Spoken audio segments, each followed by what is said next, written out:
What's happening, Salesian High School? How's it going? We are now here in another episode on Eagles on the Air. We have a very special person, a legend in Salesian High School, someone from '06 to now would recognize him. Your parents would know him, alumni would know him, your current students would know him, and even your community. And here we have Steve Sallustio on the mic. What's up, Randy? It's exciting to sit in the other chair. I know, it's a little weird here. I mean, usually you're here, you're making it happen.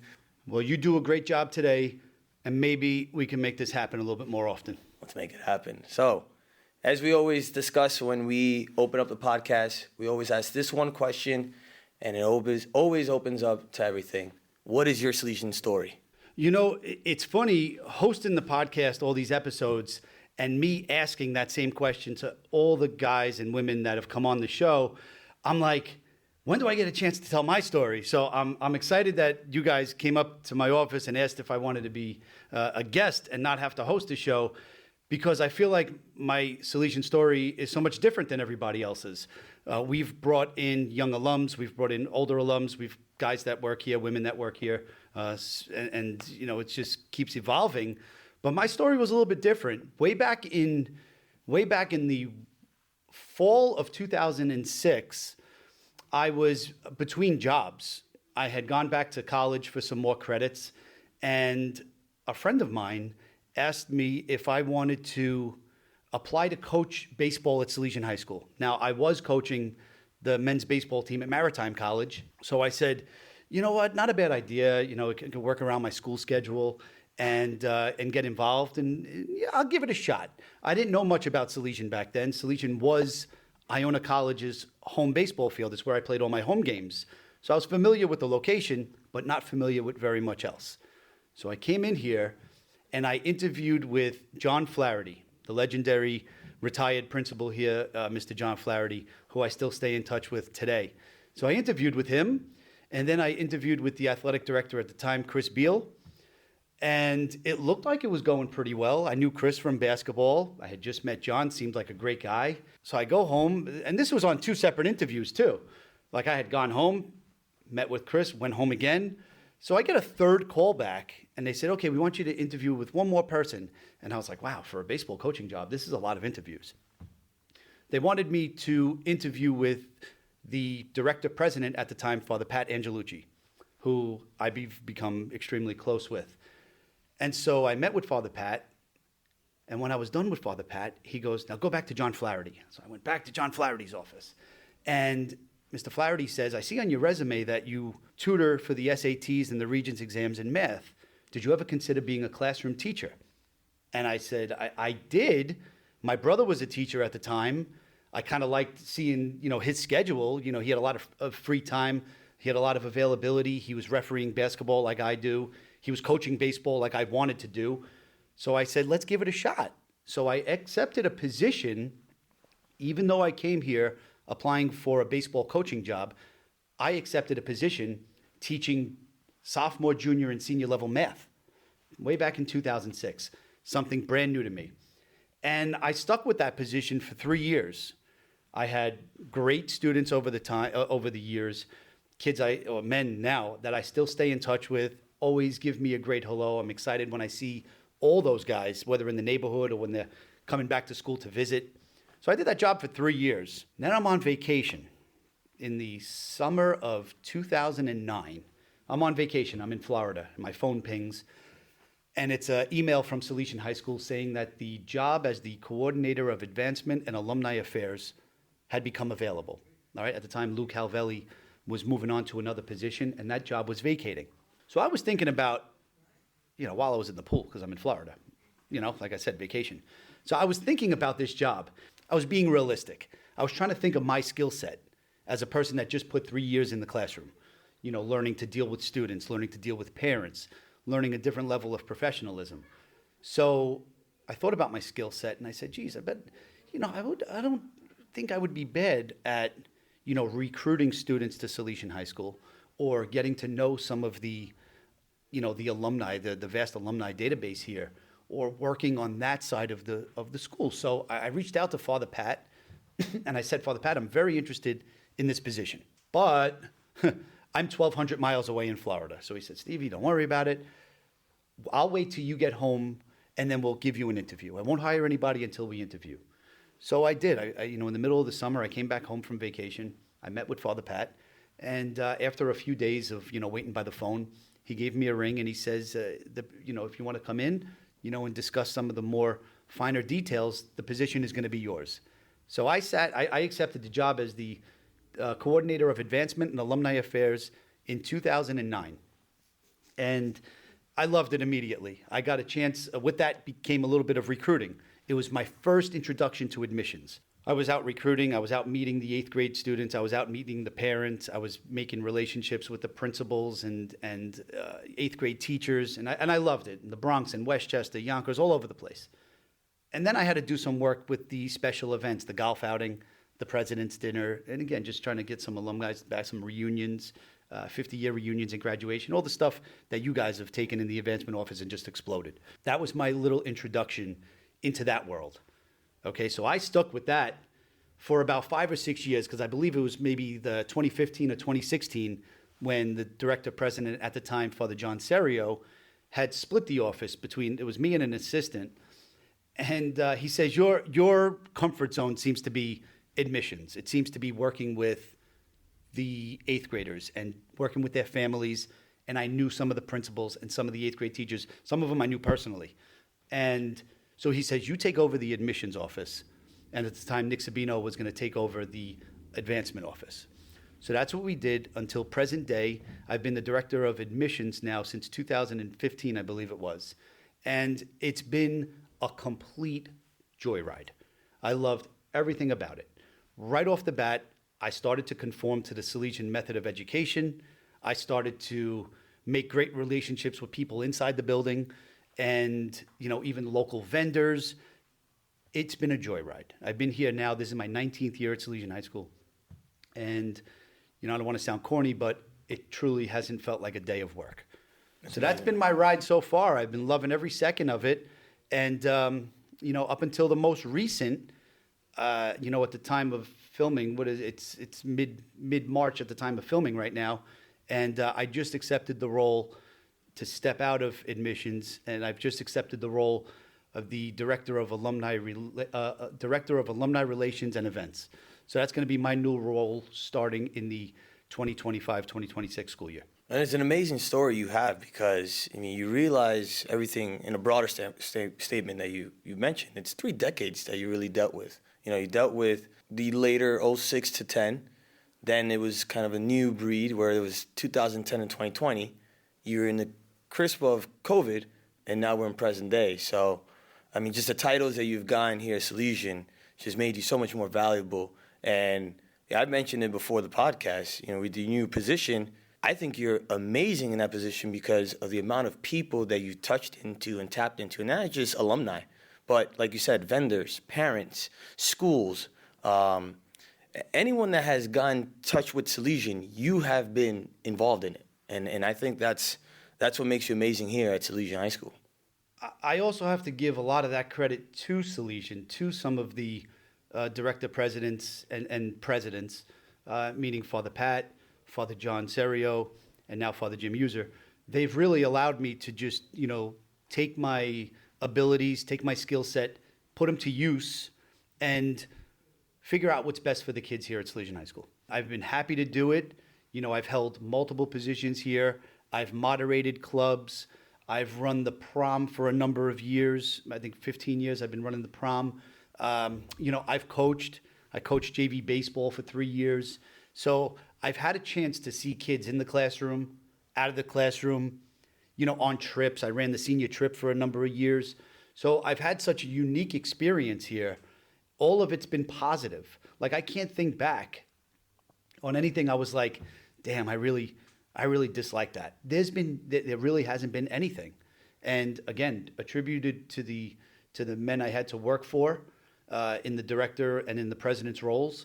It's been fantastic. I just can't wait to see what's up next. This is truly a blessing. I want to kind of kick back a little bit, and we're going to go step by step, almost title to title. We're going to go back into more of your teaching days. How did it feel going that transition where again, you said you were coaching at Maritime, you were tutoring at times, you were thinking you were going to be the baseball coach, and here you are out of nowhere, you're in the classroom full of sophomores, juniors, and seniors. How was that transition into that classroom? It was shocking at first because I wasn't expecting it. I wasn't expecting to be in a classroom with, let's be real, at the time I was 24 years old and I'm teaching some kids 6 years younger than me. They were closer to me as peers. They almost seemed like peers as opposed to student-teacher relationship. So I had to draw that line. And if any of the guys out there are watching this that I taught, they're going to tell you we had a fun time. They're going to tell you that we enjoyed your math class. You know, a lot of guys come back and have told me that we enjoyed your math class. Hopefully they learned a lot in the math class. For the most part, they knew where the line was. All right, so I always told them, you know, I'm being watched too. As much as I wanted to have a good relationship with the kids, I still have bosses to answer to. And when the president and the principal are walking around, I can't have my classroom sounding like a zoo. You know, I said we want to see our job here. Our obligation to the parents is to deliver a first-class education. And if you guys are running around like crazy, like it's a kindergarten room, I'm failing. We're not getting your parents' money's worth. And let's be real, my job is at risk. So the kids were super, super receptive from day one. And like I said, the kids made it better. As nervous as I was, the kids made it better. Whenever I asked a question in class, they raised their hands. They knew their homework was due. Like, you know, when I gave out a test, they studied. They were receptive to my teaching methods, which again, I took Salesian's methodology, I put it to work, and it was successful. All right, it's a tried and true method. And I could attest to that because I had a similar situation at your end where I was 22 in the classroom, and I came in first teaching when it was remote. It was hybrid. It was on Zoom, and there was kids in the classroom, and I'm 22, and I'm, 6, 7 years young, older than these guys. So I could relate to the sense of it almost felt like peers, but I agree. You know, I've told, one thing is our classroom was very communicative in the sense where, okay, this is what we got to get done. This is how we have to do it. We're going to have fun doing it, but we got to make sure we get our job done. And even to now, it almost feels that way where, again, you allow the kids to be who they are, themselves, but at the same time, get the job done, because once you get to college, professors aren't there to entertain you or hold your hand. They go, this is the lesson you're going to learn. This is exactly what the homework's going to be. This is the assignment. This is the project. Get it done or you fail. And that's something that we do pretty well, where we're in that middle ground where they come from middle school to high school. They get accustomed, but we prepare them for college. And as a Salesian student to when I went to college, I can agree with that. And now being in the position of a teacher, teaching them to get to that role and get to that point. So now you got into teaching, right? And then how did the JV baseball thing kind of come on? Because, again, originally you were coming in as a baseball coach. Well, I again applied for the varsity head coaching job was open, and that's the job I originally applied for.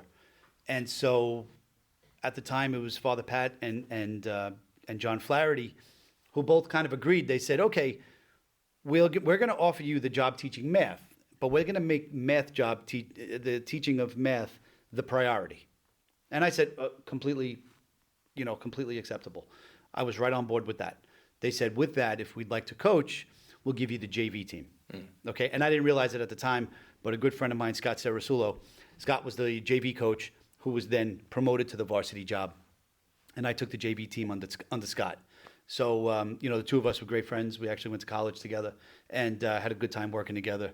Just saw him at Dick's Sporting Goods not too long ago with his kids. Shout out Sarasulo, as my English teacher.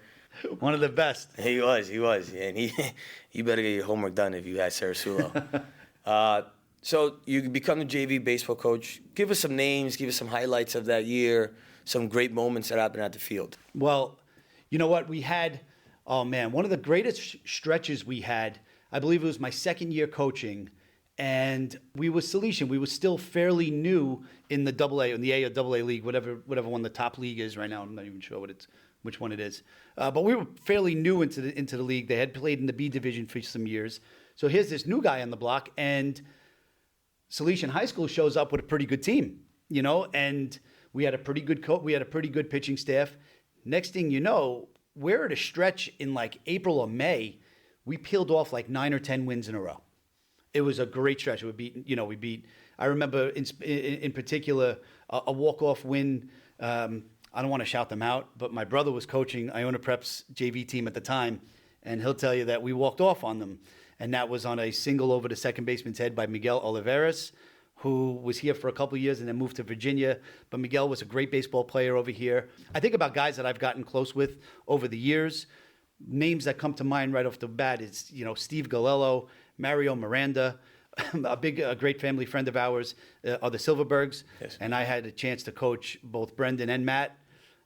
So having those guys together and knowing our families were so close, that was a great time. Rogelio Suriel, David Rodriguez, Eddie Gonzalez, those guys, Michael Shulaz, great baseball player, Steve Valdez. I got, all these guys that I'm just thinking about off the top of my head. I had an easy job. I had Steve behind the plate who could block anything, real good arm. Galello just sat there pumping strikes all day. I had Rudy Hughes that had a big curveball. He was also my number one golfer. He was also the number one golfer in the school, so he couldn't pitch. He couldn't pitch on Mondays because he was playing golf. But again, these are just some of the names. I don't want to leave anybody out. I'm leaving a ton of guys out. But some of the guys that helped propel Salesian right off the bat, they're like, okay, this team's for real. Because some of these teams, not only did we beat them once, we beat them twice. We said, we're no joke. And that was the backbone. I mean, when I came in, it was, I'd met David Rodriguez. He came and helped out. Tommy Canella was the coach. I know that was part of the program 04. Kevin Dorval was the head coach 98. And even from the moment you got into Salesian, you seen these guys come in and out and practice and just saying, hey, remember, we're all a brotherhood. Remember, this is what we did. This is not what you're going to do, and this is where the future is going to head to. And I think we attest that from now that we tell the guys that are on the team, we've mentioned, and you said it out a little bit, you played Division I baseball, and you know the steps to get there. I was fortunate enough to play Division I baseball. And we had guys around the program that also comes back and tell the students here that how to get there. And it's great memories. I mean, it doesn't matter what team you're a part of. There's always something that connects you back into that. So that's great that you mentioned those names, and that's great that you mentioned. I can imagine there was so many stories there. Oh, tremendous stories. Yeah. So we're coaching. You're in Florida. You call Father Pat. Hey, I'm interested in that advancement, and that was advancement admissions. Kind of talk into a little bit of that, because you mentioned advancement. And then you got in a little bit with admissions. Advancement back then was nothing like it is today, and with the job that you guys have done. But unfortunately, the only downside when I accepted that position was that I had to give up coaching baseball because of the time commitment. I'd be moving into a position in the advancement office and in the administration, and I had to give up baseball. And that hurt. I really loved coaching baseball. I loved the relationships, seeing the kids outside the classroom. I really enjoyed that. So that was a part that hurt a little bit, but I knew that I can do more. I knew I can help the school more if I took that position. So doing work, and I'd like to think one of the better things that I did or we did as like advancement committees and golf outing committees, way back when, if anybody's watching and they were inducted into the Salesian High School Athletic Hall of Fame, say, I'm going to venture and say 12 years ago or so. It was done at halftime of a basketball game. And it was a nice ceremony. And you get your jersey retired. And, we come on the court, take pictures. Your family is there. But we had an idea. And we said, let's give these guys a proper induction. And so we combined the Hall of Fame Hall of Fame induction at halftime of a basketball game with the golf outing to what is presently known as the Salesian High School Hall of Fame golf outing. Yep. When we combined those two events, the event blew up, right? It absolutely exploded. Number one, it was great for attendance. The golf outing would sell out, the dinner would sell out. But other than that, maybe even more important, inside is it gave the guys we were trying to honor a proper induction. And they felt the whole thing is we want these guys, especially the guys that graduated from Salesian, we wanted them to feel, we wanted them to feel the love. And I think that's what we were able to do in combining those two events. Yeah, and being a part of the golf outing, you hear the stories and the speeches from the actual inductees, and you can tell how appreciative and how grateful they are to where they've gone to. And then they just, you could see all the familiar faces that they're around, and it gives back that love of Salesian and just appreciation of what they've done to the school, but also the legacy that they continue and still on to this day. So now you're in admissions. Yep. All right, you're in the office. You're now an administrator. How was that transition?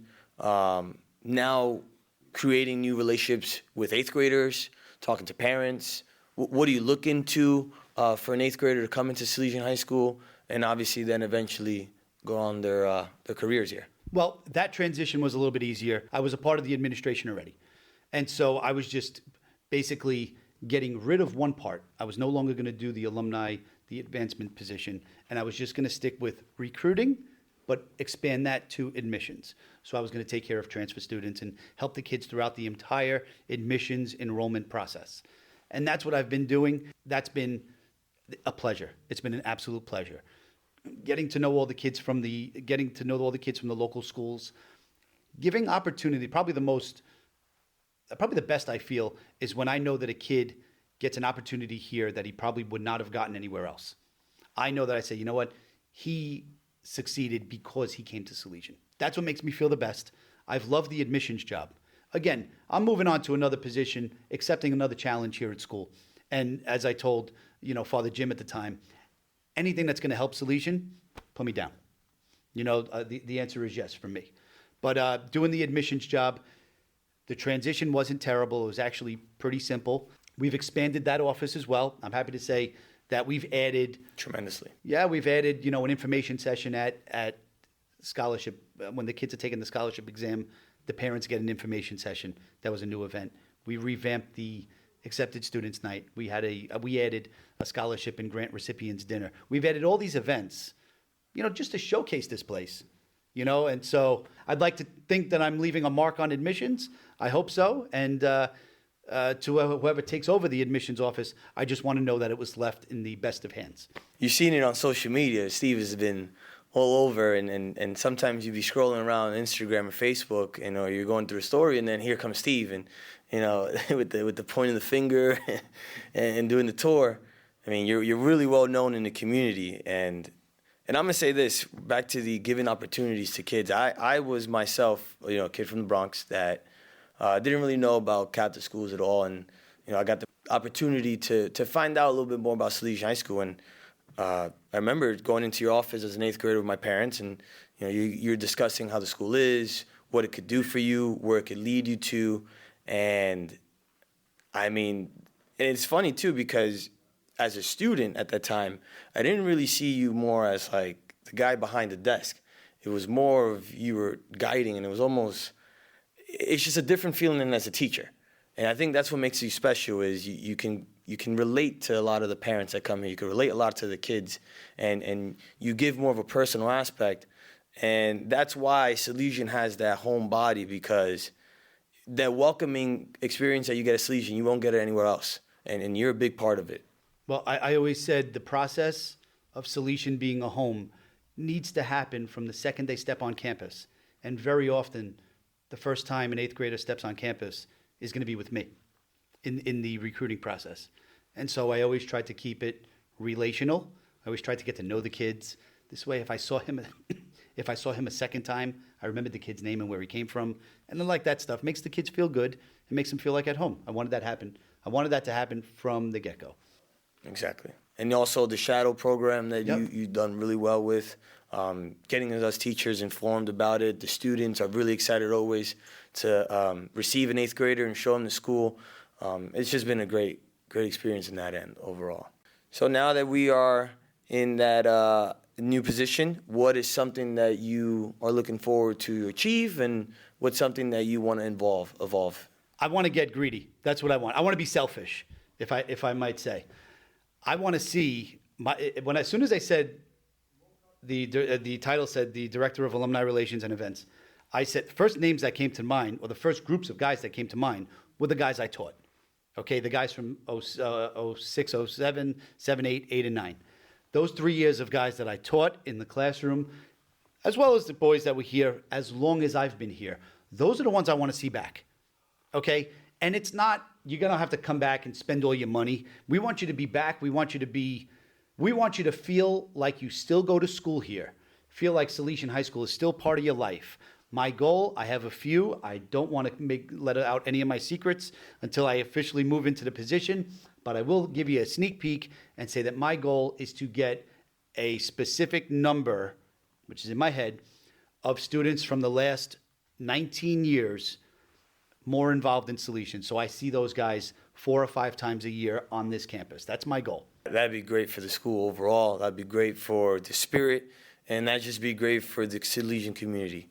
I'm looking forward to it. It is going to be challenging. It's not going to be easy. Nothing worth having is easy. But let's go. We got a challenge ahead of us. Let's get this done. And it's been a pleasure to have Steve Sallustio and Eagles on the Air. This is Randy Tavares, and I hope to catch you on the next episode.